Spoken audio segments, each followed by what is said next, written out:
Welcome back to Void of Fears. Before we jump into today's story, I've got to ask for a quick favour. If you could smash that like button, drop a comment below, and hit subscribe if you haven't already. It seriously makes a huge difference. YouTube's algorithm loves that stuff, and it pushes my videos to new viewers who might dig these stories too. I really appreciate every single one of you who takes the time to do that. It means the world to me and helps keep this channel growing. Alright, enough of me rambling. Let's dive into today's story. The coffee had gone cold hours ago, but Dr. Harrison Webb couldn't tear his eyes away from the monitor. Outside his cramped office at the Jet Propulsion Laboratory, the California sun blazed through smoggy October skies, but Webb sat hunched in the artificial twilight of his windowless workspace, studying the same photograph for what must have been the 100th time. Viking 1's orbital cameras had transmitted the image 3 days earlier during a routine mapping sequence over Olympia Fossae. At first glance, it looked like every other Martian landscape photograph. Rust-coloured terrain broken by ancient impact craters and wind-carved ridges. But Webb had been analysing planetary geology for NASA since 1964, and his trained eye had caught something that made his pulse quicken with a mixture of excitement and dread he couldn't quite explain. There, partially buried beneath what appeared to be centuries of accumulated dust and debris, geometric lines cut through the natural chaos of the Martian surface, perfect angles that nature never created, metallic reflections that caught the pale alien sunlight with a distinctive gleam of manufactured alloy, speaking of intelligence and purpose in a place where neither should exist. Webb adjusted his thick glasses and leaned closer to the screen, his breathing shallow with anticipation. The structure, and he was certain now that it was a structure, stretched nearly 200 meters from end to end. Its sleek aerodynamic profile suggested a vessel designed for atmospheric flight, but the deep gouges scarred along its visible hull told a story of violent impact and catastrophic crash landing. The implications hit him like a physical blow. If this was artificial, if this was technology, then everything humanity thought it knew about its place in the universe was about to change forever. And somehow, looking at those perfect geometric lines, Webb felt a creeping certainty that the change would not be a pleasant one. "Margaret," he called to his assistant, but his voice cracked with excitement mixed with an emotion he couldn't name. He cleared his throat and tried again. "Margaret, can you run Enhancement Protocol 7 on image sequence Viking 1 orbital 2847? Margaret Chen appeared in his doorway, her arms full of mission reports that needed filing. She was young, brilliant, and possessed of the kind of scientific curiosity that had made her indispensable to the Viking project. "Which enhancement parameters, Doctor?" Webb paused, staring at the image on his screen. Something about the buried craft filled him with an inexplicable sense of foreboding, as if he were looking at humanity's tombstone carved in alien metal. Metallic composition analysis and geometric pattern recognition. And Margaret? He turned to face her, his expression grave with the weight of discovery. "Run it on the secure terminal. Classification level orange." For the next 6 hours, Webb worked alone in his office while the enhancement algorithms processed the Viking imagery. The building around him emptied as colleagues departed for dinner and evening activities, but Webb remained transfixed by the possibilities and terrors that the enhanced analysis might reveal. When the results finally appeared on his screen, they confirmed his worst fears and wildest hopes simultaneously. The buried object showed clear evidence of artificial construction. Its metal composition suggested advanced alloys that wouldn't be developed on Earth for decades, possibly centuries. Most disturbing of all, spectral analysis revealed traces of atmospheric burn-through consistent with high-velocity entry from space, but the heat patterns were wrong for meteorite impact. This object had been piloted during its descent, controlled right up until the moment of catastrophic failure. Webb reached for his secure phone with trembling fingers, knowing that the call he was about to make would change not only his life, but possibly the course of human history. The number he dialed connected him directly to the National Security Council, bypassing normal NASA protocols entirely. "This is Dr. Harrison Webb, JPL, authorization code Sierra 7 Alpha," he said when the line connected. "I need to report a discovery that requires immediate classified review." By the time the sun set over Pasadena, the original Viking photograph had vanished from all official mission records. The computer systems that had processed the enhancement algorithms were quietly replaced, their hard drives incinerated in furnaces that left no trace of the data they had contained. The final report, released to the public 3 weeks later, described the anomaly as unusual sedimentary layering of natural origin, likely formed by ancient impact processes. But in a windowless basement office beneath a nondescript building in Langley, Virginia, a different kind of report was being compiled. The cover page bore a single designation that would haunt government archives for the next 4 decades: Project Lazarus, Eyes Only, Divine Command Authorization. 47 years later, Dr. Alden Rourke sat in his cluttered university office in Boulder, Colorado, grading undergraduate geology papers and trying not to think about his father. The March snow outside dusted the Rocky Mountain foothills with pristine white that reminded him of childhood winters when Edmund Rourke would take him hiking through these same mountains, teaching him to read the stories written in stone and sediment. Those memories carried a bittersweet ache now. Edmund had vanished when Alden was 17, disappearing into the classified world of government research with promises to return that were never kept. The official story was a car accident, a closed casket funeral, and death benefits that had paid for Alden's education. But Alden had never believed it, and 41 years of unanswered questions had taught him to recognize the particular type of lie that governments told when the truth was too dangerous for public consumption. The encrypted message that appeared on his secure terminal that afternoon carried a familiar weight of governmental deception.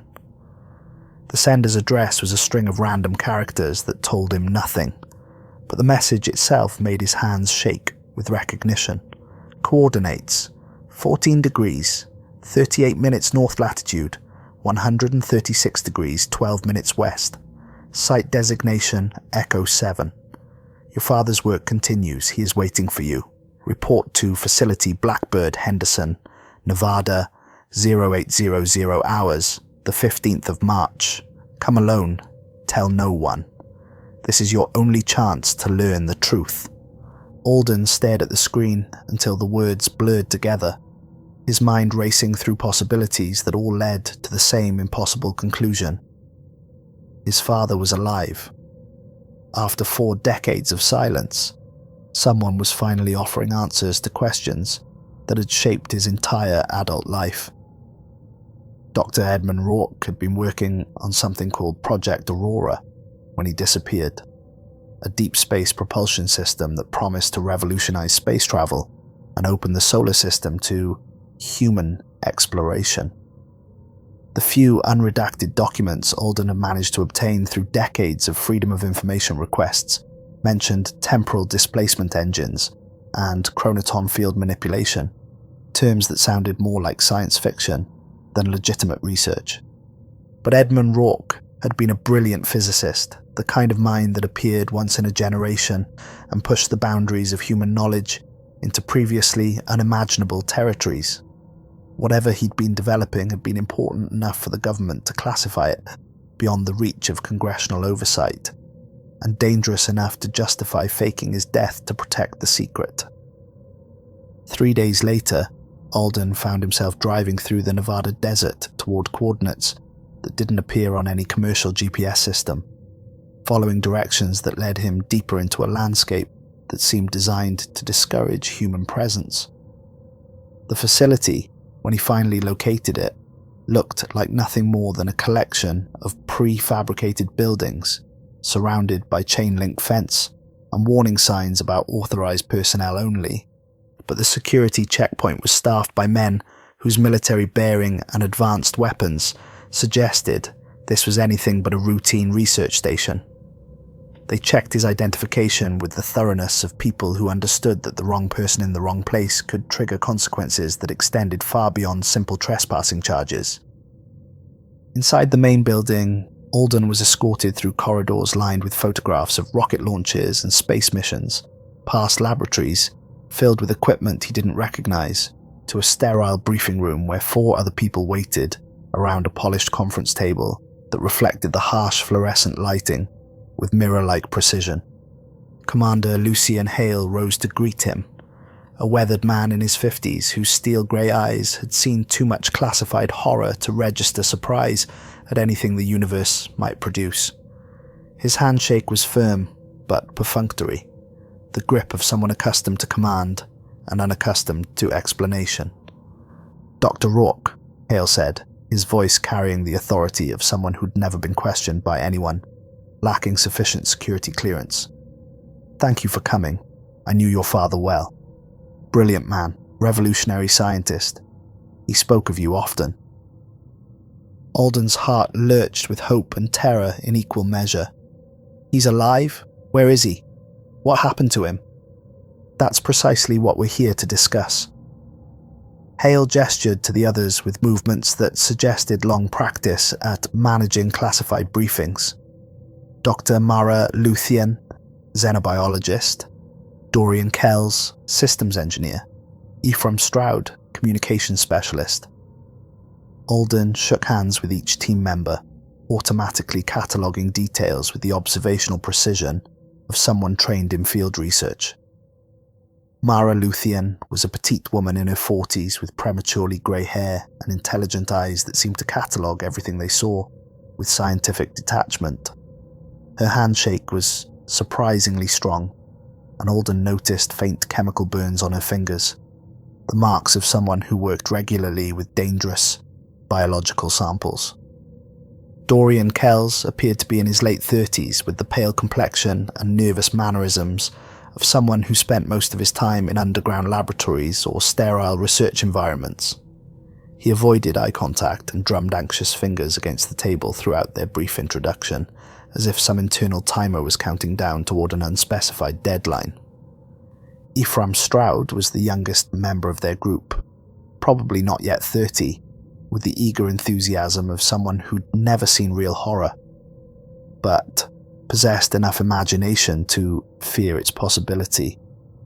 His communications equipment was state-of-the-art, including several devices Alden didn't recognize but which radiated the particular aura of experimental military technology. "Before we begin," Hale continued, moving to activate privacy screens that descended from hidden ceiling compartments, "I need each of you to understand that what you're about to learn is classified at levels that exist above top secret. We're talking about information so sensitive that its unauthorized disclosure doesn't result in prison time. It results in disappearance. Permanent, complete, retroactive disappearance from all records, all memories, all traces of existence." The room fell silent except for the quiet hum of air conditioning and Dorian's nervous finger tapping, which seemed to accelerate in tempo as the implications of Hale's words settled into their minds. "Gentleman, lady," Hale began, moving to a projection screen that dominated one wall, like a window into impossible realities. "You're here because you're the best at what you do, and because psychological profiles indicate you can handle disturbing information without suffering complete mental breakdown. What I'm about to show you will challenge everything you thought you knew about human history, our place in the universe, and the nature of time itself." The screen flickered to life, displaying what appeared to be a standard Martian landscape photograph.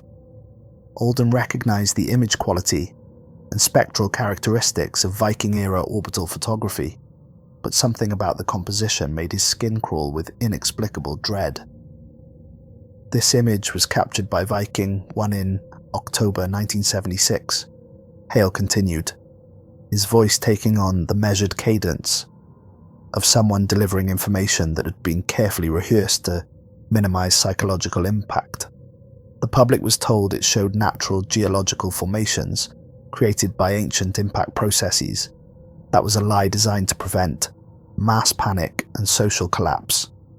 The image enhanced with the computer precision, revealing details that made Alden's breath catch in his throat like a physical obstruction. Geometric lines that cut through natural chaos with mathematical precision. Metallic surfaces that reflected alien sunlight with the unmistakable gleam of manufactured technology. The indisputable profile of a crashed spacecraft buried beneath millennia of Martian dust. Dr. Luthien leaned forward in her chair, her scientific curiosity temporarily overriding her caution. "You're saying there's an extraterrestrial spacecraft on Mars?" "I'm saying there's a spacecraft on Mars," Hale replied with careful precision. "Whether it's extraterrestrial remains to be determined, but preliminary analysis suggests something far more disturbing than simple alien visitation."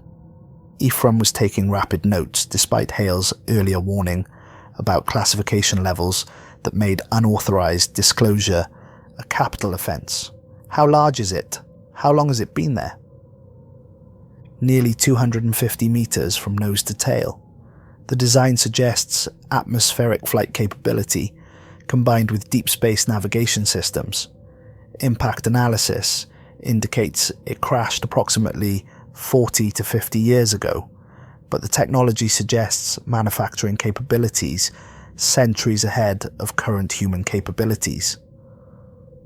Alden studied the enhanced imagery with professional interest mixed with growing unease.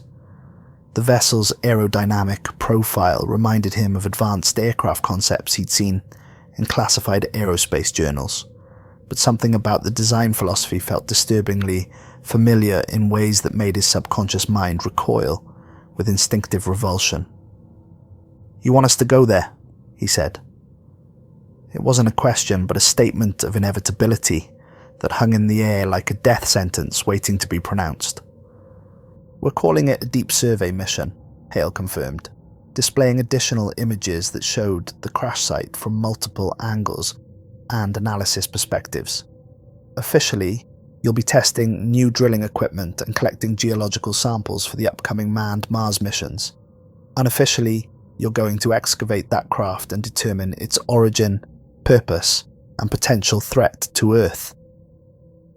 Dorian's nervous tapping increased in tempo, his anxiety manifesting in physical symptoms that suggested psychological fragility barely contained beneath a veneer of professional competence. And if it turns out to be inhabited by something hostile? What if we're walking into a trap that's been waiting 40 years for someone stupid enough to spring it? Then you'll follow standard first contact protocols and report back for further instructions. Hale's expression suggested he didn't believe in the existence of standard first contact protocols and that further instructions might prove academic if the situation deteriorated beyond certain parameters. Mara raised her hand with the unconscious gesture of someone accustomed to academic environments where questions were encouraged rather than potentially treasonous. "What makes you think any of us are qualified for this kind of mission? I study terrestrial extremophiles and bacterial adaptation mechanisms, not alien archaeology or xenobiological contact scenarios." "Because," Hale replied, activating additional displays that showed technical schematics and energy signatures that made Alden's engineering background buzz with recognition, "we have substantial reason to believe the craft may not be entirely alien in origin." For the next 3 hours, Hale briefed them on Project Lazarus, the decades-long investigation into the Viking discovery, and subsequent Mars orbital surveys that had revealed additional details about the crashed vessel and its implications for human civilization. Ground-penetrating radar from later missions had mapped the craft's interior layout, revealing chambers and corridors designed for humanoid occupants of approximately standard Earth-human dimensions. Most intriguing were the energy signatures detected by sensitive instruments aboard recent Mars orbiters. The craft's power source, whatever exotic principles it operated on, remained partially active after decades on the Martian surface.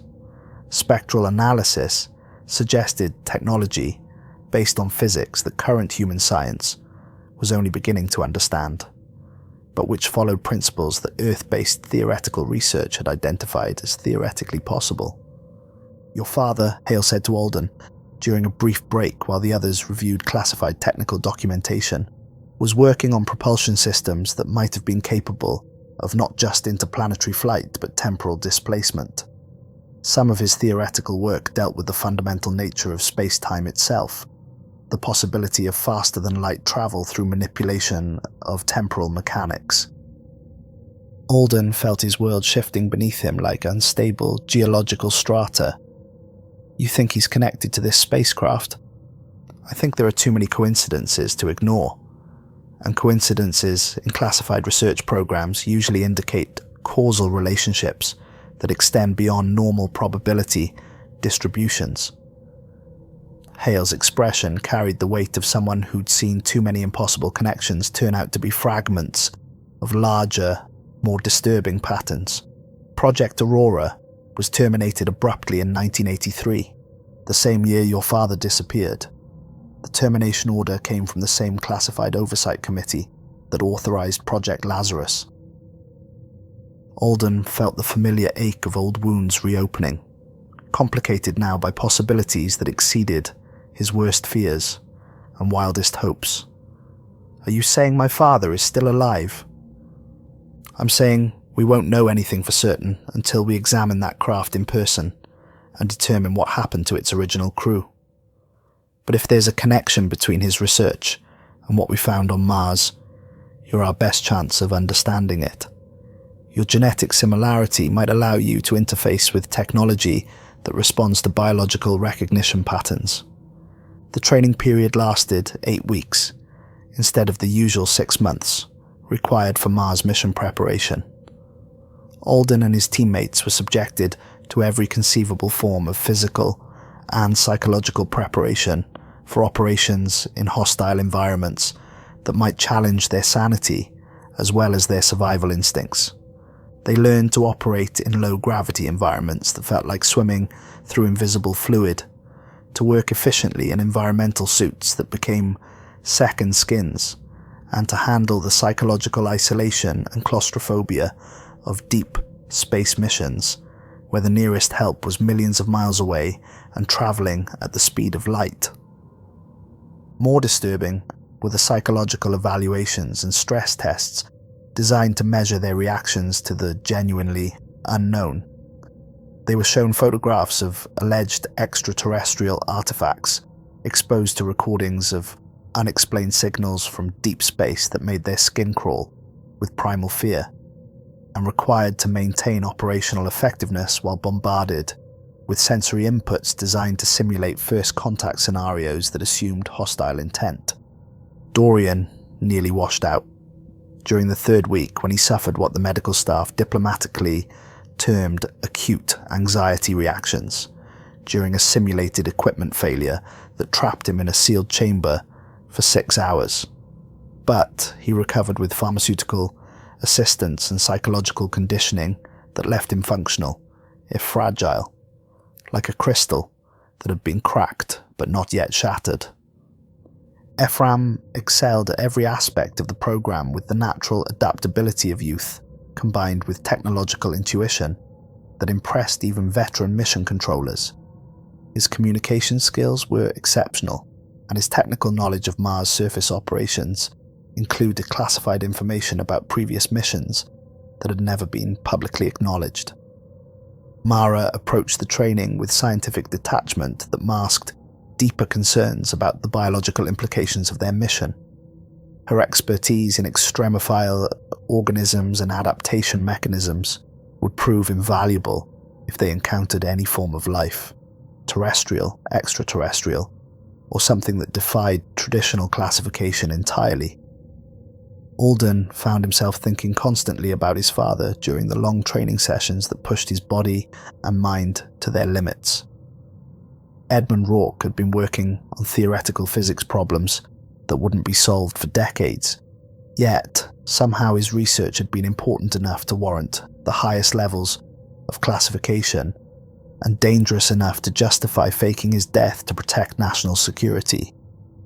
The possibility that his work might be connected to an actual spacecraft on Mars seemed to violate everything Alden understood about causality and chronology, but he'd learned to expect violations of natural law when dealing with classified government projects that operated beyond public oversight.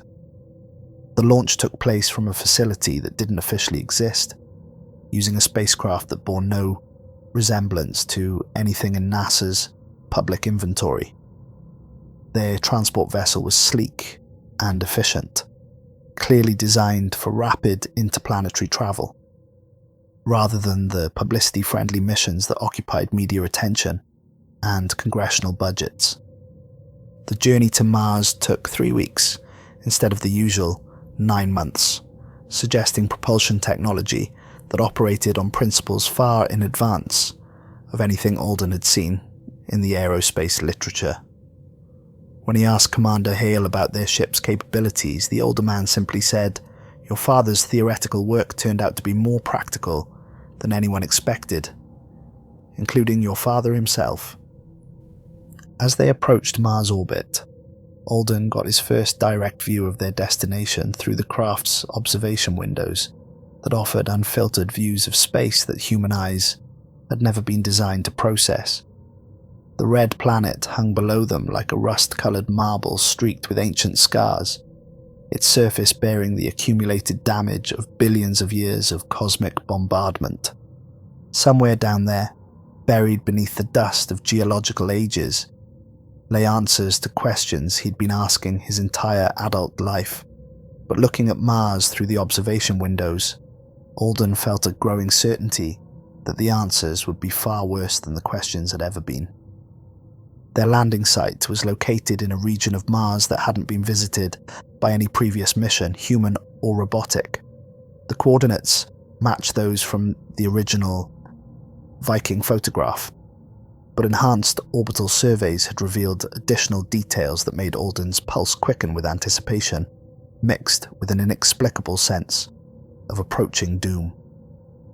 The buried craft was larger than early estimates had suggested, nearly 300 meters from nose to tail, with design elements that suggested not just atmospheric flight capabilities, but deep space navigation systems capable of interstellar travel. More intriguing were the energy signatures that continued to emanate from the crash site with the regularity of artificial heartbeats.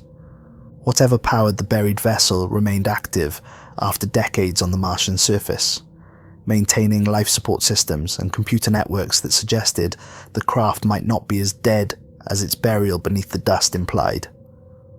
Most disturbing of all were the motion sensors that detected movement within the buried hull, systematic, purposeful movement that followed patterns suggesting intelligence and planning. Their descent to the surface was smooth and precise, guided by navigation systems that seemed to know the terrain better than any published Mars survey could account for. As they touched down, Alden realized they were alone on an alien world, with technology and support systems he didn't fully understand, hunting for answers to questions that might prove too dangerous to ask. The Martian landscape stretched endlessly in all directions, broken only by ancient impact craters and wind-carved stone formations that had stood unchanged since before human civilization began. But beneath their feet, ground-penetrating radar revealed the outline of something that challenged every assumption about human history and the development of space travel technology. The excavation began immediately, driven by time constraints that Hale didn't fully explain, but which seemed to involve orbital mechanics and launch windows that couldn't be extended beyond their current mission parameters. Working in Mars's thin atmosphere proved more exhausting than their Earth-based training had suggested, despite advanced environmental suits that provided life support and radiation shielding. The alien gravity felt wrong in ways that extended beyond simple mathematical ratios, and the constant awareness of the hostile environment made every task require extra concentration and effort. But as they cleared away millennia of accumulated dust and debris, The shape of a technological artifact began to emerge from its tomb with the slow majesty of archaeological revelation. The craft's design was elegant and purposeful, clearly built for efficiency and speed, rather than the crude functionality of current Earth technology. Its hull showed evidence of severe atmospheric heating during uncontrolled descent, with scorch patterns that traced along its flanks like the fingerprints of incredible temperature and friction forces. "My God," Mara whispered through her helmet radio, as they exposed more of the vessel's surface to alien sunlight that had never been intended to illuminate human technology. "Look at those heat damage patterns. This thing came down hard and fast." The craft had obviously crashed at tremendous velocity, but the hull integrity remained largely intact despite impact forces that should have scattered debris across hundreds of kilometers of Martian landscape. Whatever materials it was constructed from had withstood stresses that would have vaporized any Earth-built vehicle. Dorian was running continuous scans with portable analysis equipment that provided real-time data about the vessel's composition and structure. "The metallurgy is incredible," he reported, his voice tight with scientific excitement that barely masked underlying anxiety. "I'm seeing molecular structures that shouldn't be possible with any known manufacturing techniques. The atomic lattice shows signs of controlled manipulation at the quantum level." Ephraim had deployed a communications relay to maintain contact with their orbital support systems, but his equipment was also detecting signals from the buried craft itself. "Energy readings are off the scale," he announced, his young voice crackling with static that might have been interference or might have been fear. "Whatever's powering this thing is still running at near operational capacity." It was Alden who made the discovery that changed everything, that transformed their scientific mission into something that would haunt him for the rest of his life. While examining the craft's nose section with archaeological precision, he noticed markings etched into the metal beneath layers of Martian dust that had accumulated over decades of exposure. His gloved hand trembled as he carefully brushed away the accumulated grime, revealing letters that made his heart stop with the physical force of absolute impossibility. Despite decades of exposure to Mars's harsh environment, the lettering remained clearly readable. US Prometheus, Earth Temporal Research Division launched. 2157, Captain Edmund Rourke, commanding. Hale's usual composure cracked for the first time since Alden had met him, his face going pale with implications that extended far beyond simple extraterrestrial contact. "That's impossible. Absolutely impossible." "The metallurgy supports it," Mara reported after running her portable analyzer over the hull inscription with scientific precision that masked her own growing horror. "These molecular structures suggest manufacturing techniques we won't develop for decades, possibly centuries. The atomic composition shows signs of temporal distortion consistent with faster-than-light travel through manipulated space-time." Ephraim's young face was pale behind his helmet visor, his enthusiasm replaced by the kind of fear that comes from understanding that the universe is far stranger and more dangerous than anyone had imagined. "Are you saying this ship is from Earth's future? That it traveled back in time?" "I'm saying we need to get inside that ship immediately," Alden replied, though his own voice betrayed his growing terror about what they might find within a vessel that bore his father's name and commanded by a man who had supposedly died 40 years in the past. The ship's main airlock had been damaged during the crash landing, its sophisticated mechanisms twisted beyond normal operation by impact forces that had deformed the hull without breaching it entirely. But Dorian managed to cut through the sealed hatch with plasma torches that turned metal to vapor, revealing an interior that was both familiar and alien. Emergency lighting flickered to life as they entered, suggesting the craft's power systems had detected their presence and responded with programming that assumed human occupants. The corridors were clearly designed for human-scale inhabitants, but the proportions seemed subtly wrong. The ceilings too high, the doorways too wide, as if built for people who weren't quite human anymore. The architecture is definitely Earth-based, Mara observed as they moved deeper into the craft with careful precision, but evolved, like someone took human design principles and refined them through centuries of technological development and practical experience.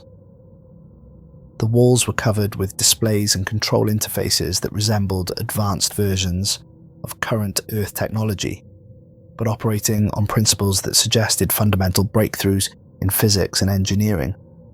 Text appeared in English, but the writing style and technical terminology indicated centuries of linguistic evolution. What they found in the crew quarters made Mara double over and vomit inside her helmet, the acidic smell filling her suit's limited air recycling capacity with the stench of biological revulsion.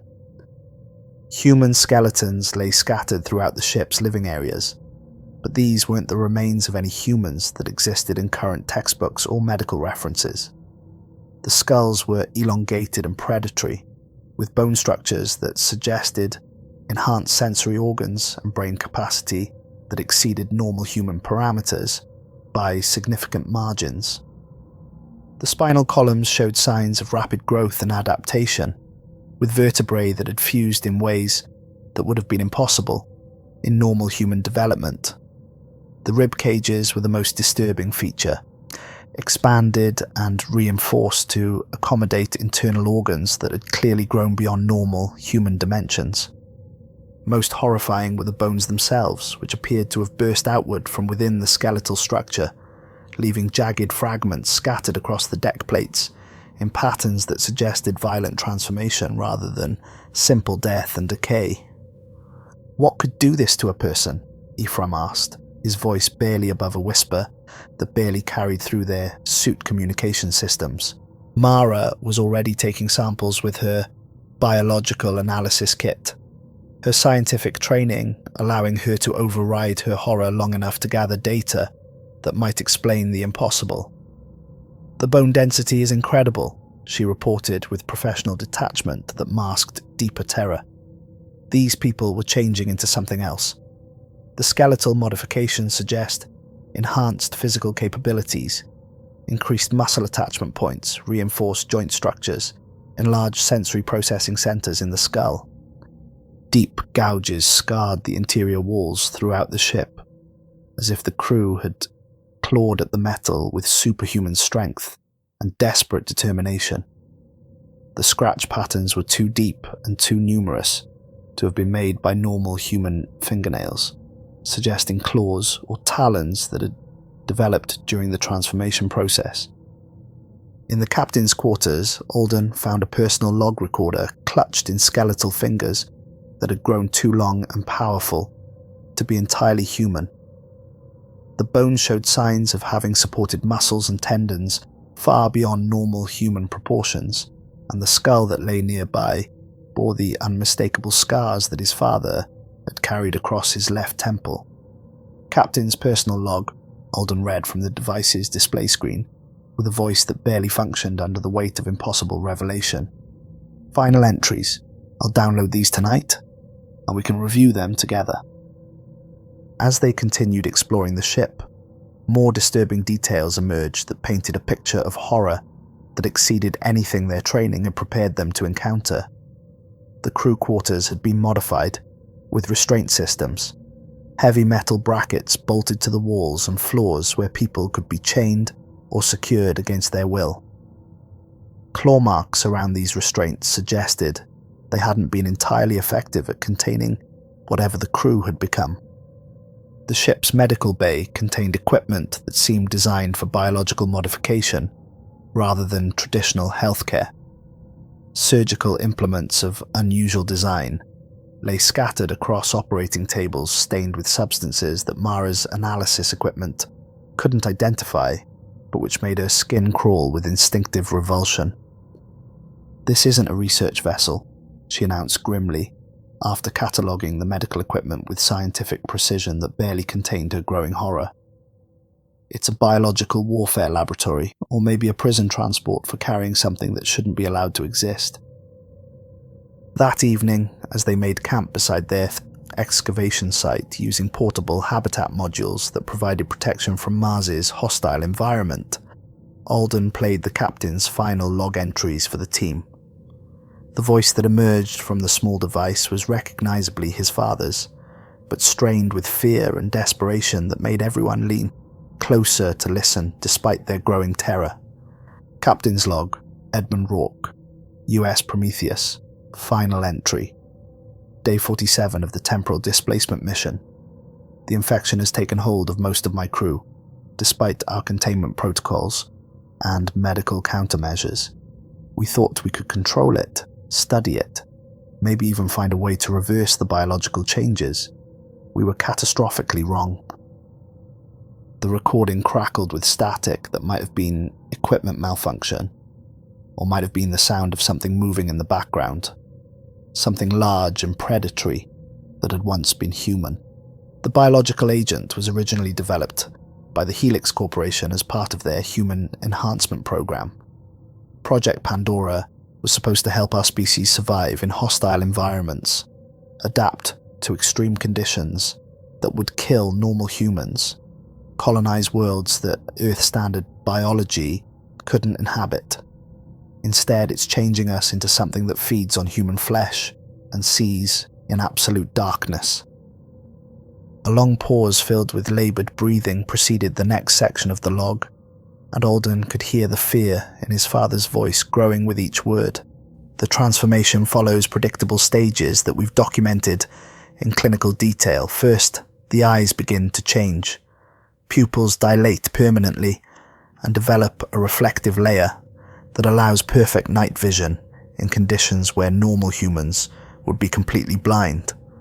The irises take on a luminescent quality that makes them glow in darkness like animal eyes caught in artificial light. Another pause, longer this time, filled with sounds that might have been sobbing, or might have been something else entirely. Then, the skeletal structure begins to adapt in ways that exceed normal human flexibility and strength. Bones become denser and stronger. Joints develop increased mobility ranges. Muscle attachment points enlarge to support physical capabilities that normal humans could never achieve. The infected can move with speed and agility that makes them nearly impossible to track or contain.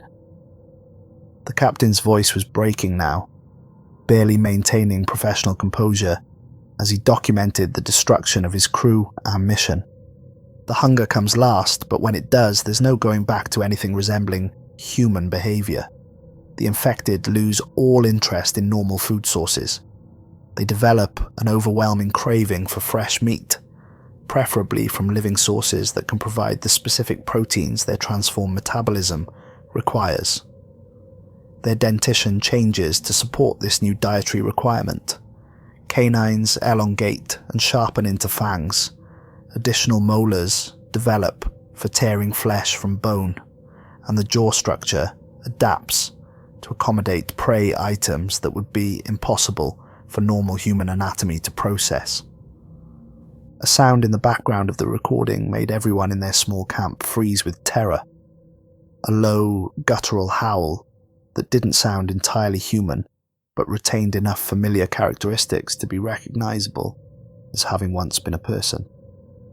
We built the Prometheus to travel back in time to prevent the Helix Corporation from developing the infection in the first place.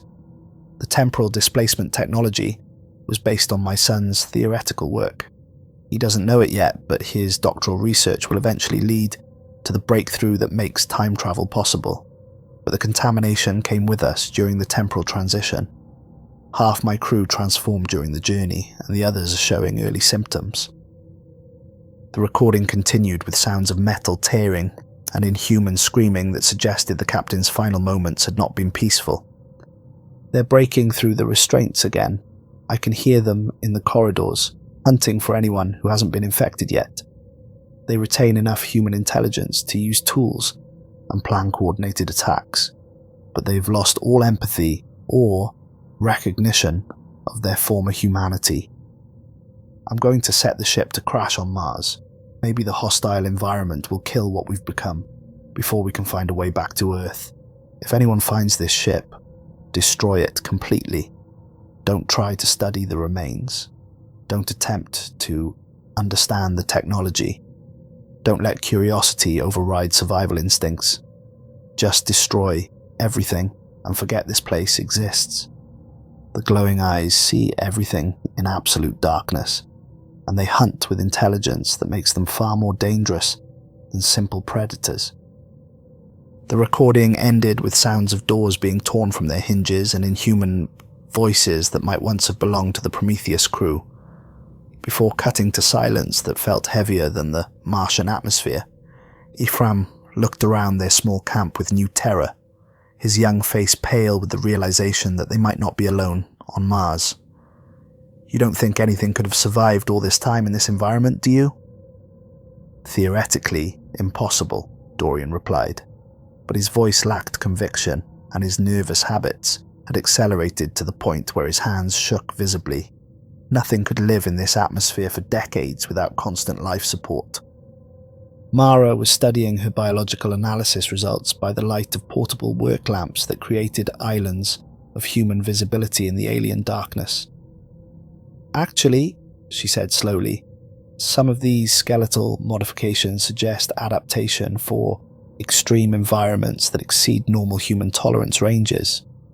Enhanced bone density for high radiation environments, enlarged lung capacity for low oxygen atmospheres, modified circulatory systems for extreme temperature variations. If the infection was specifically designed for hostile world colonization, survival on Mars might not be as impossible as we'd like to believe. That night, Alden was awakened by scratching sounds coming from inside the buried ship. Rhythmic and deliberate, like claws scraping against metal with purposeful intent. Through their habitat module's small porthole, he could see the Prometheus's damaged airlock, now secured with their own equipment and sealed against the Martian environment. But the sounds continued throughout the night. Heavy, purposeful movement that was too coordinated to be debris settling and too intelligent to be random, mechanical noise from the aging vessel systems. He woke the others and they listened in growing terror as something moved through the ship's corridors with the patience of a predator that had learned to wait decades for prey. The sound suggested multiple entities moving in coordination, as if the transformed crew had retained enough intelligence to plan and execute group hunting strategies. Could be thermal expansion, Dorian suggested weakly, his voice betraying his lack of conviction. Metal contracting as the temperature drops during the Martian night cycle. But then they heard something that made their blood freeze in their veins, a low, guttural howl that echoed across the Martian landscape, with the resonance of something that had learned to use the planet's thin atmosphere to carry sound across impossible distances. It was answered by another from a different direction, then another, until the alien night filled with the sounds of things that should not exist calling to each other across the desolate terrain. The calls weren't random animal sounds. They carried patterns, variations in pitch and duration that suggested communication, coordination, intelligence that had adapted to an environment where normal human vocal cords would be useless. Through their habitat's reinforced windows, they could see shapes moving in the darkness beyond their camp lights, forms that were roughly humanoid but wrong in ways that violated every assumption about human anatomy and movement. How many crew members did that ship carry? Hale asked, quietly, his military composure cracking under the weight of implications he hadn't considered during mission planning. According to the manifest we found, Alden replied, checking his downloaded files with hands that trembled despite his efforts at scientific objectivity. 23 people, all volunteers, all infected before departure. The shapes outside moved with joint flexibility that exceeded normal human limitations, their silhouettes suggesting limbs that had been stretched and strengthened beyond recognition. Most disturbing were the eyes, points of bioluminescent light that reflected their artificial illumination with an intensity that seemed to penetrate the habitat's walls and examine the vulnerable humans within. Ephraim volunteered for the first equipment check the next morning, driven by youth's need to prove courage after showing fear during the night's terrors. The others needed to continue their survey of the crash site's exterior, mapping the full extent of the buried vessel and documenting their findings for mission reports that might never be filed. Just a quick systems diagnostic, Ephraim assured them, as he suited up with equipment that suddenly seemed inadequate for the threats they faced. I want to verify the power levels on our communications array and make sure we can still reach the orbital platform for extraction when this mission concludes. He entered the ship through the airlock they'd cut the previous day, his radio chatter remaining normal as he moved through corridors that daylight somehow made less threatening. The Prometheus felt different during Mars's pale day cycle, less oppressive, as if the transformed crew retreated to deeper sections when the sun provided even minimal illumination. "Everything looks normal in here," his young voice reported with the confidence of someone who hadn't yet learned that normal was a concept that could be redefined without warning. Though, I have to say, the scratch marks on the walls look deeper than they did yesterday, almost like they're getting worse. For the first hour, Ephraim's reports remained routine. Power levels nominal, communications equipment functioning within acceptable parameters, no signs of structural damage that would threaten their temporary safety. The team continued their exterior survey using ground-penetrating radar to map the Prometheus's full dimensions and discovered that the craft extended much deeper underground than initial estimates had suggested. Heading down to the lower levels to check on that temporal drive system, Ephraim announced over the radio. The energy readings from down there are still incredible. Whatever they used for power makes our fusion reactors look like candles compared to searchlights. The others continued their work, noting that the ship's design included sections that extended deep into Mars's subsurface. Living quarters and cargo bays designed for extended space travel, but also chambers whose purpose remained unclear from external scanning. The architecture suggested a vessel designed for long-term habitation by a crew that expected to be away from Earth for years, or possibly decades. Ephraim's voice returned to the radio after nearly an hour of silence, and the change in his tone made everyone stop their work to listen. "Jesus, this place gives me the creeps when you're down here alone. The walls in the lower sections are covered in scratch marks that look fresh, deep gouges that were definitely made by something with claws the size of railroad spikes." "Everything's still secure down there?" Hale asked, his military training automatically shifting into threat assessment mode. "Yeah, but there are chambers down here we haven't explored yet. Some kind of containment area with individual cells. Must have been where they kept the infected crew members during the early stages of transformation. But the locks have been torn apart from the inside, and there are claw marks everywhere." Static filled the channel for several minutes before Ephraim's voice returned, tight with sudden fear that made his words almost unintelligible. "There's something moving down here. I can hear it in the ventilation system, scratching sounds like we heard last night, but louder and more deliberate. It sounds like multiple entities moving in coordination." Alden felt ice form in his stomach as the implications became clear. "Get out of there immediately. Don't investigate. Don't try to document anything. Just get to the main corridor and head for the exit." "I'm trying, but the passages down here don't match our exterior scans. It's like the ship's interior was redesigned during flight, or maybe the lower levels were always hidden from our mapping equipment. These corridors all look the same, and my navigation equipment is malfunctioning."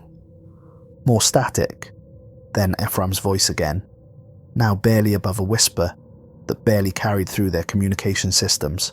"Oh God, there are fresh claw marks on the inside of these containment cells, recent ones, and I found personal belongings, crew members' possessions that show signs of recent handling. Someone's been living down here."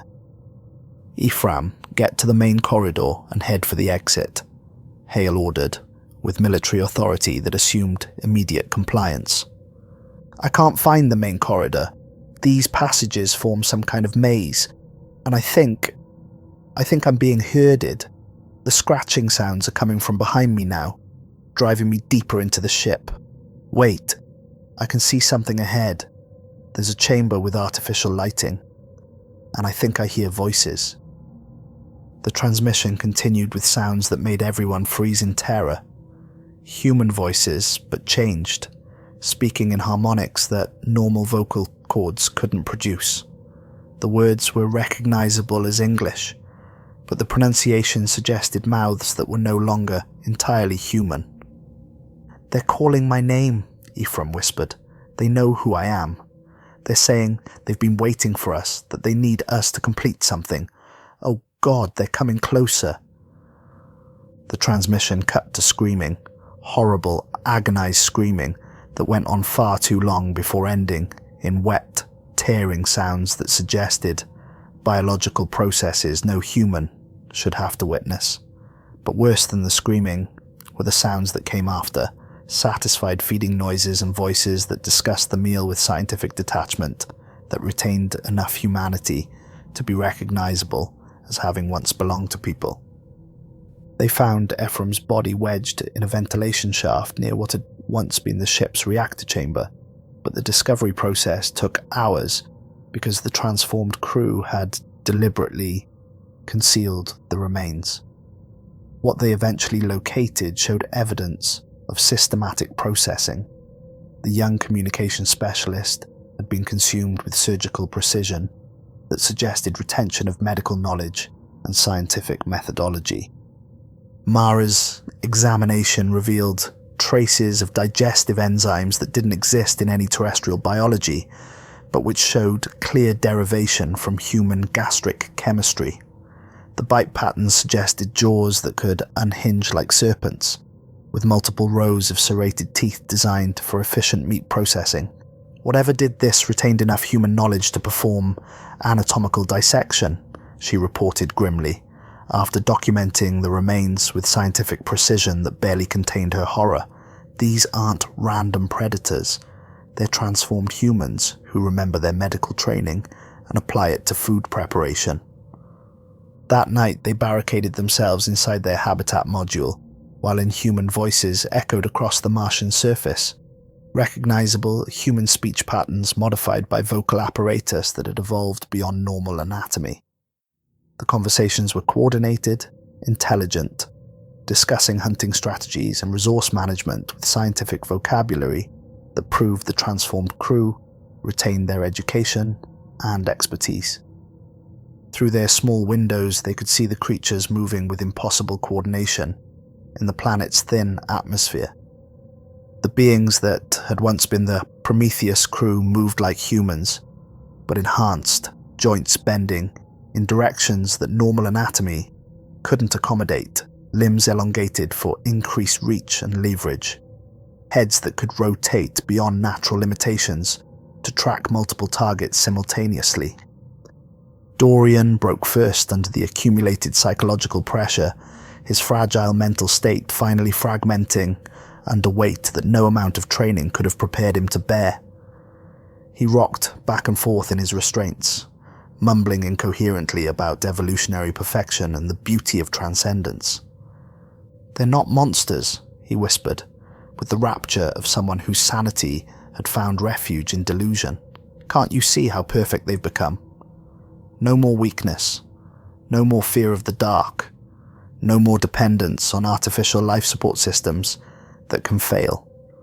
They've transcended every limitation that made humanity vulnerable." "Dorian, you need to stay focused," Mara said, but her own voice betrayed the strain of their situation. "I want to join them," Dorian announced, with the calm certainty of complete mental breakdown. "I want to become something better than human, something that can survive anywhere, hunt anything, never be afraid again." Commander Hale made his desperate attempt to reach the ship's communications array during the midday period, when the creatures seemed to retreat from Mars's harsh sunlight. His plan was to amplify their distress signal using the Prometheus's more powerful transmitter systems, hoping to contact their orbital support platform for emergency extraction before their situation deteriorated further. He never reached the communications array. His final transmission was brief and terrifying. "Base camp, this is Hale. We found something that shouldn't exist. The crew of this ship has been transformed into enhanced, predatory organisms that have survived on Mars for decades. They've retained human intelligence but developed physical capabilities that exceed normal human parameters by orders of magnitude. Whatever you do, don't send a rescue mission. These things learn, adapt, and plan with scientific precision. They're not just hunting us, they're studying us. Destroy this site from orbital bombardment if necessary, but don't let anyone else come down here." The radio erupted with inhuman shrieks that somehow maintained recognizable speech patterns before cutting to static that continued for hours, suggesting deliberate jamming by entities that understood human communication technology. Trapped and outnumbered, Alden and the 2 surviving team members retreated into the Prometheus's deepest levels, seeking shelter in the ship's heavily shielded reactor chamber. The space was cramped and filled with exotic technology that hummed with barely contained energy, but it represented their only hope of temporary safety from creatures that had turned the entire ship into their hunting ground. In the reactor chamber, Alden made a desperate discovery that offered them one final, terrible option. The ship's temporal drive was still partially functional, its exotic matter containment system maintaining enough energy to power the vessel's essential systems and preserve the technology that had brought his father back through time. More importantly, the containment field could be deliberately destabilized to create a localized explosion that would destroy the ship and everything within a several-kilometer radius, eliminating the threat but also ensuring that none of them would survive to report what they'd found. "It's essentially a controlled antimatter reaction," he explained to Mara and Dorian as they huddled in the chamber's artificial twilight. "If I can overload the containment field, the resulting energy release will be equivalent to a small nuclear weapon. Nothing will survive within the blast radius." As he worked to access the temporal drive's control systems, Mara made one final, horrifying discovery in the ship's computer logs that had been sealed behind security protocols, requiring biometric identification that only crew DNA could unlock. According to the classified records she accessed, using tissue samples from the skeletal remains, the infection that had transformed the Prometheus crew hadn't been an accidental contamination or a failed experiment that escaped containment. The biological agent had been deliberately created by an organization called the Helix Corporation as part of a long-term plan to guide humanity's evolutionary development into something that could survive in environments that would kill normal humans. "Look at this development timeline," Mara whispered, her voice tight with horror as she read from the ship's database. The Helix Corporation didn't just want to enhance human capabilities for colonization purposes. They wanted to create a new dominant species that would replace normal humanity entirely. The infection was designed to be addictive, irresistible, spreading through voluntary acceptance rather than forced contamination. The Prometheus crew had volunteered for the temporal mission, knowing they were already infected, hoping to travel back in time and prevent the Helix Corporation from releasing the agent into Earth's general population. But the infection had progressed faster than anticipated during their time travel journey, transforming them into the enhanced predators that now controlled the ship and its immediate environment. According to this projected timeline, Mara continued, her scientific training allowing her to process information that would have driven most people insane. The infection was scheduled for global release in 2089. If their mission failed, the entire human population would be exposed within 50 years of that date. But the mission didn't fail. It just created a temporal paradox. Alden's hands froze over the reactor controls as new implications dawned on him with the force of revelation. "What's the current date, according to the ship's chronometer?" She checked the display with growing dread. "March 15th, 2157. the exact date when the Prometheus was scheduled to launch from Earth. Then we're not in our own timeline, Alden realized with growing horror. This ship didn't travel back to our past. We've somehow traveled forward to their present. The infection succeeded in our timeline. Earth fell decades ago, and we're seeing the final stages of human evolution. As they grappled with implications that violated everything they understood about causality and temporal mechanics, sounds from the reactor chamber's entrance made them turn in terror. The transformed crew had found them, drawn by the energy signatures of the temporal drive activation, or simply by patient hunting that had finally cornered their prey. The creature that emerged from the shadows moved with predatory grace that made normal human movement look clumsy and inefficient. It stood nearly 8 feet tall, its limbs stretched and strengthened by decades of adaptation to Mars's unique environment.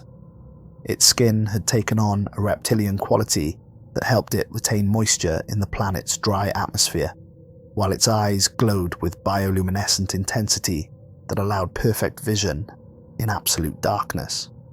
But it was the facial features that made Alden's heart stop with recognition that transcended rational possibility. Despite the monstrous transformation, despite the elongated skull and predatory dentition, he could still recognize the bone structure and distinctive scars that marked this creature as his own father. The thing that had once been Captain Alden Rourke paused at the edge of their light, and for one impossible moment, something that might have been human recognition flickered in those glowing eyes.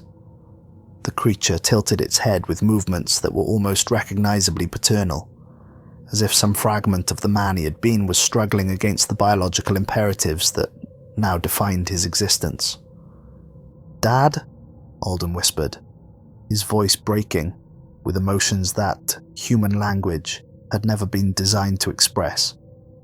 The transformed Alden Rourke opened his mouth, and sounds emerged that had once been words. The vocal cords had been transformed along with everything else, producing harmonics that human ears weren't designed to interpret, but which somehow conveyed meaning that bypassed rational understanding. Al-Den. The word was barely recognizable, shaped by a mouth that was no longer entirely human, but which still carried the memory of paternal love. "My son, run." Behind the transformed Edmund, more shapes emerged from the corridor's darkness. The other surviving members of the Prometheus crew had followed their captain to this final confrontation. 21 pairs of glowing eyes that regarded the 3 humans with predatory intelligence that retained enough humanity to make their hunger even more terrifying. But instead of attacking, they arranged themselves around the chamber in positions that suggested ritual significance, rather than simple predation. The transformed crew moved with coordinated precision that indicated they had discussed this moment and planned their actions with scientific methodology that transcended simple hunting behavior. "The reactor," Alden said quietly, his hand hovering over the containment field controls while his father watched with eyes that glowed with bioluminescent intensity. "I can destabilize it manually, but the sequence takes approximately 90 seconds to complete." Dorian had finally snapped completely under the accumulated psychological pressure. He pushed past Mara toward the waiting creatures with movements that suggested religious ecstasy rather than terror. "I want to join them," he announced, with the calm certainty of someone whose sanity had found peace in madness. "I want to become something better than human." The transformed crew members accepted him into their midst with movements that clearly indicated ritual acceptance, rather than simple feeding behavior.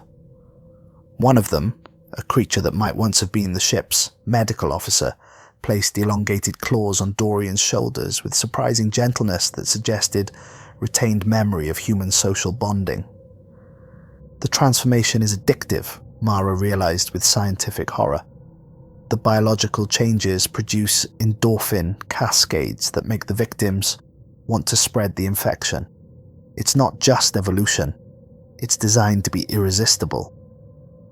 Alden forced himself to concentrate on the reactor controls while Dorian's screams of pain transformed into sounds of inhuman pleasure that made his skin crawl with evolutionary revulsion.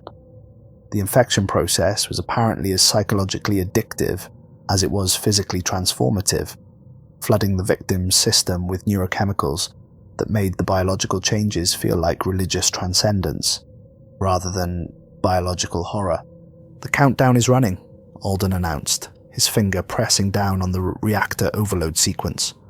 The temporal drive's containment field began to fluctuate with increasing instability, and warning alarms filled the chamber, with electronic screaming that echoed off metal walls designed to contain energies that could reshape reality itself. But instead of fleeing or attempting to stop the reactor overload, the transformed Alden Rourke moved closer to the control systems. His elongated claws moved over the interface with fluid precision that indicated retained memory of the ship's technology, and Alden realized with growing amazement that his father was helping to accelerate the destruction sequence. "What's he doing?" Mara demanded, her scientific mind struggling to process behavior that contradicted every assumption about predatory survival instincts. Alden studied the display screens with emotions that exceeded his ability to process rationally. "He's bypassing the safety protocols to accelerate the overload sequence. The explosion will happen in 30 seconds instead of 90. He's helping us destroy everything." The creature that had been his father turned those glowing eyes toward Alden one final time, and the expression that crossed its transformed features was unmistakably paternal, despite the biological changes that had remade his anatomy beyond recognition. Despite everything that had happened to him, some core essence of Alden Rourke still remembered his son and wanted to protect him from the horror that infection would bring. The other transformed crew members seemed to understand what was happening through some form of enhanced communication that transcended normal human speech. Instead of fleeing or attempting to prevent the approaching destruction, they arranged themselves around the chamber in positions that suggested they were welcoming the annihilation that would finally end their decades of monstrous existence. After 40 years of enhanced survival on Mars, living as predators that retained enough humanity to remember what they had lost, they were ready for the peace that only complete destruction could provide. 10 seconds, Alden announced, pulling Mara towards the chamber's emergency exit, while his father watched with eyes that conveyed love transcending biological transformation. "If we can reach the surface, maybe the ship's hull will provide enough shielding to protect us from the initial blast wave." They ran through corridors that pulsed with increasing energy fluctuations as exotic matter began to escape its containment and interact with normal space-time in ways that violated every known law of physics. Behind them, the reactor chamber filled with a sound like cosmic wind as the fundamental forces that held reality together began to unravel at the quantum level.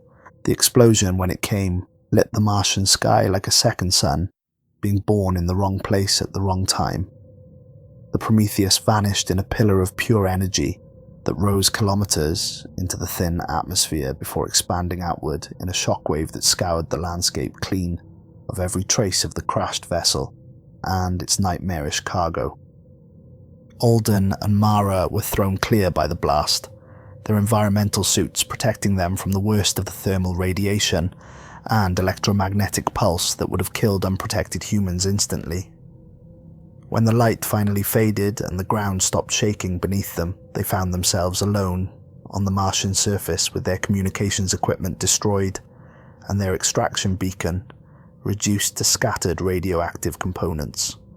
"How long before the orbital platform investigates the explosion?" Mara asked as they surveyed the smoking crater where the Prometheus had been, trying to process the fact that they had survived something that should have killed everything within kilometers. "Standard protocol requires immediate investigation of any energy signature that exceeds background radiation by more than 3 orders of magnitude," Alden replied, checking his suit systems and discovering that most of their equipment had been damaged beyond repair by electromagnetic pulse effects. "But given the magnitude of that explosion, they'll probably dispatch a rescue mission within hours. They spent the next day rationing their suit's life support systems and trying to construct a coherent explanation for what had happened that wouldn't result in immediate psychiatric evaluation and indefinite detention. The official story would have to omit most of the truth. Transformed crew members, time travel paradoxes, and biological weapons from alternate timelines weren't concepts that could be easily integrated into standard mission reports without triggering security protocols that would disappear them permanently. When the rescue shuttle finally appeared on the horizon 18 hours later, Alden had prepared a simplified version of events that emphasized equipment failures and reactor instability while carefully avoiding any mention of surviving crew members or biological contamination. The explosion had been caused by a cascading failure in the alien power systems, and all evidence of the original technology had been destroyed in the resulting blast. But as they lifted off from the Martian surface, watching the planet shrink beneath them until it became just another point of light in the cosmic darkness, Alden couldn't shake the feeling that they were leaving something crucial unfinished. The Prometheus and its crew were gone, but the timeline that had created them still existed, somewhere in the quantum maze of parallel realities. 8 months later, sitting in a debriefing room at the same Nevada facility where their mission had begun, Alden learned the full scope of what they had uncovered and the implications for human civilization that extended far beyond simple alien contact. The explosion on Mars had been detected by every space-based observatory in the solar system, and the energy signature matched theoretical predictions for temporal displacement events that violated causality in ways that threatened the stability of space-time itself. According to our analysis, the briefing officer explained with the careful precision of someone delivering information that could destabilize governments, your father's original research into temporal mechanics was far more advanced than anyone realized at the time. The propulsion system he developed for Project Aurora was actually a functional prototype for the time travel technology you found on the Prometheus. Commander Hale, who had somehow survived his encounter with the transformed crew and been rescued by a classified retrieval mission that officially never happened, provided additional context that made their situation even more disturbing. The Helix Corporation exists in our timeline as well, he revealed, his weathered face showing new lines that hadn't been there before their mission. They're currently developing biological enhancement programs under military contracts that bear disturbing similarities to the infection protocols you found in the ship's database. Alden felt the familiar chill of government conspiracy settling around him like an atmosphere that couldn't be escaped. You're saying the infection could still happen in our timeline? We're saying that certain research programs need to be carefully monitored and potentially terminated to prevent undesirable evolutionary outcomes. The briefing officer replied with diplomatic language that concealed implications too dangerous for direct statement. Your mission provided valuable intelligence about potential risks and helped us identify developmental pathways that should be avoided at any cost. Mara, who had remained silent throughout most of the debriefing while processing trauma that exceeded normal human experience, finally spoke up with scientific precision that masked deeper horror. What about the temporal paradox? If we destroyed the ship that brought the technology back from the future, how does the timeline resolve itself? Unknown, the briefing officer admitted with unusual honesty. Theoretical physics suggests that temporal mechanics operate on principles we don't fully understand. It's possible that alternate versions of these events are occurring simultaneously across different timeline branches, creating causal loops that exist independently of our actions. The official report classified the Mars mission as a complete success with all primary objectives achieved and valuable scientific data recovered for future reference. The public was told that the explosion had been a controlled demolition of unstable alien technology that posed potential risks to Earth-based civilization, and the incident was filed away in archives alongside thousands of other classified space missions. But in the deepest levels of government secrecy, New projects were being initiated based on intelligence, gathered from the Prometheus, and its implications for human survival in a universe that contained threats beyond normal imagination. Project Lazarus. Phase 2 focused on monitoring biological research programs and identifying potential infection vectors before they could threaten human civilization with evolutionary changes that would be irreversible once initiated. More disturbing was Project Kronos, which attempted to replicate Alden Rourke's temporal displacement technology for defensive purposes that remained classified beyond normal security clearances. If hostile timelines existed, where humanity had been transformed into enhanced predatory species, then defensive measures might be necessary to protect their reality from temporal incursions that could rewrite history itself. Alden returned to his university position with knowledge that made normal academic life feel like elaborate theatre performed for an audience that didn't understand the real nature of the universe they inhabited. His father's research lived on in classified programs that he would never be allowed to access, and somewhere in the quantum labyrinth of parallel timelines, the infection continued to spread through alternate versions of human civilization that had made different choices about the nature of evolution and survival.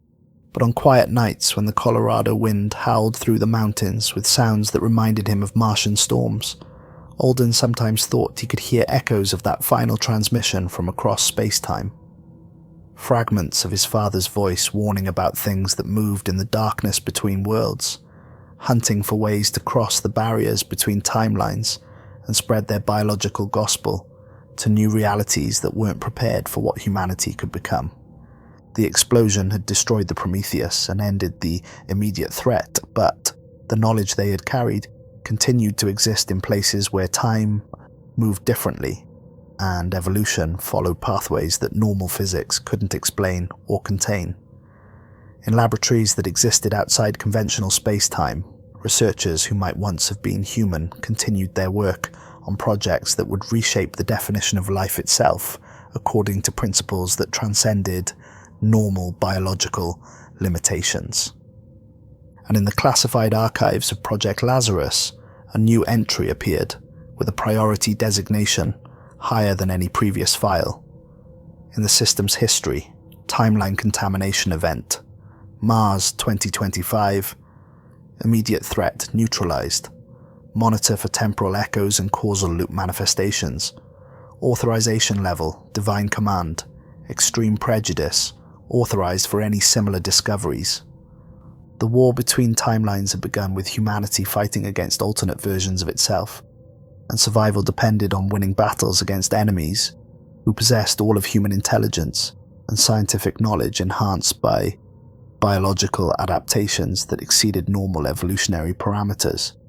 The infection might be gone from their immediate reality, but it lived on in the spaces between seconds, waiting for the right combination of circumstances to emerge from the quantum shadows and claim a new world for transformation. In the end, the most terrifying discovery wasn't that hostile aliens existed somewhere in the universe, but that the greatest threat to humanity's future would always come from humanity itself, enhanced, evolved, and freed from the biological limitations that had previously defined the species. And somewhere in the vast network of parallel realities that existed beyond normal space-time, that threat was still spreading one timeline at a time toward a future where the distinction between human and monster would become a forgotten relic of a more innocent age. The story of the Prometheus was over, but the larger narrative of humanity's war against its own evolutionary potential had only just begun. In government facilities that didn't officially exist, researchers studied temporal mechanics and biological enhancement with the desperate urgency of people who knew that their civilization's survival depended on preventing their own species from becoming something that would view current humanity as nothing more than prey to be harvested and consumed. The future was coming whether they wanted it or not, and the only question that remained was whether humanity would choose its own evolutionary path, or have that choice made for them by versions of themselves that had already embraced the darkness between the stars.